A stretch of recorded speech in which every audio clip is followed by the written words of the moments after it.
The body does not get stronger by being comfortable, it gets stronger by being stressed in the right way with the right dose, then being allowed to recover. This principle is called hormesis. Hormesis is a biological phenomenon where exposure to a low to moderate stressor, whether that be heat, cold, weight training or running, triggers an adaptive response that leaves you stronger, more resilient and better equipped to handle future stress. The dose matters. Too little and nothing happens. Too much and you risk damage. With the right amount of stress, your body reads that as a signal and rebuilds stronger than before.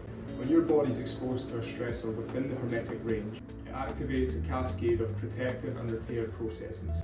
Heat triggers heat shock proteins, which repair damaged proteins and protect cells. The cold triggers a cold shock response, norepinephrine release, and mitochondrial biogenesis, the growth of new mitochondria. Exercise creates micro tears in muscles, which heal back stronger.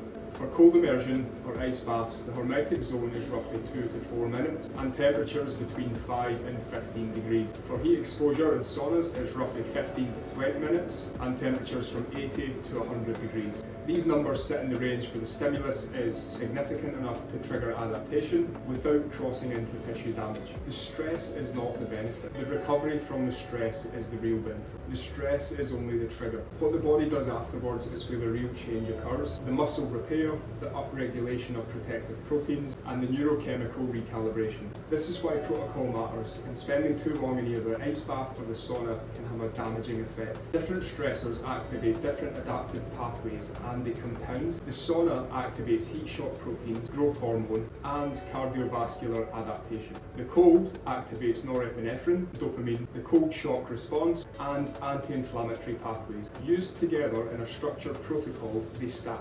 The total adaptive stimulus is greater than either alone. This is the mechanism behind contrast therapy. It's not two nice sensations back to back, it's two distinct hormetic stressors, each triggering separate adaptive responses, combined for compounding benefit. This principle extends beyond the physical. Voluntarily choosing discomfort and staying present through it trains the nervous system to classify stress as manageable. Each time you get into the ice bath and you breathe through the first 30 seconds, you are training your stress appraisal system, the threshold at which your nervous system interprets a challenge as threatening rather than being manageable. You don't just get stronger physically, you become more regulated, more resilient, and more capable of choosing action under pressure. The ice bath is a training environment for your nervous system, not just your body. I find contrast therapy absolutely fascinating, and I'm making these videos to educate you on how contrast therapy can help you.